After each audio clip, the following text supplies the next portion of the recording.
Welcome to our channel. Today we how to start a sales strategy with HubSpot easy tutorial step by step clearly. To start a sales strategy with HubSpot, first, log into your HubSpot account. If you don't have an account, visit the HubSpot website and sign up for a free trial. Once logged in, navigate to the sales dashboard.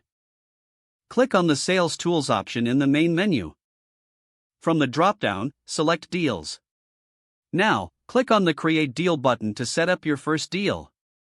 Fill in the deal name, associated contact, and company. Choose the deal stage that reflects where your potential sale currently stands. Set a close date for when you expect the deal to be finalized. Next, assign a value to the deal based on your pricing. After completing these fields, hit Save to add the deal to your pipeline.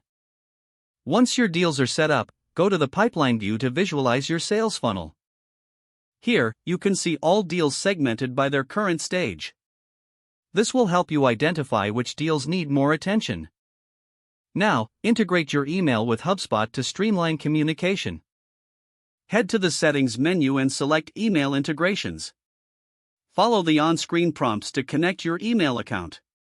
Once connected, you can track email opens and responses directly within your deals. Next, create a follow-up task for each deal to ensure you stay on track. Click on the deal and select Add Task to set reminders for future actions. You can also automate follow-up emails using HubSpot's automation features. Navigate to Workflows under the Automation tab. Click Create Workflow to set up a series of automated emails based on deal stages. Finally, review your progress regularly by checking the Reports section. This will help you analyze performance and refine your sales strategy over time.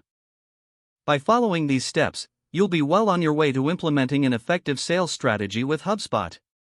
If the page does not load, refresh the browser or try again in a private or incognito window. Make sure you are using the correct email address, then retype it carefully to avoid small typos. If your password is not accepted, use the Reset option and create a new strong password you can remember. Check your spam folder for verification or security emails, then complete any requested confirmation steps. Don't forget to like this video and subscribe to our channel for more step-by-step tech guides.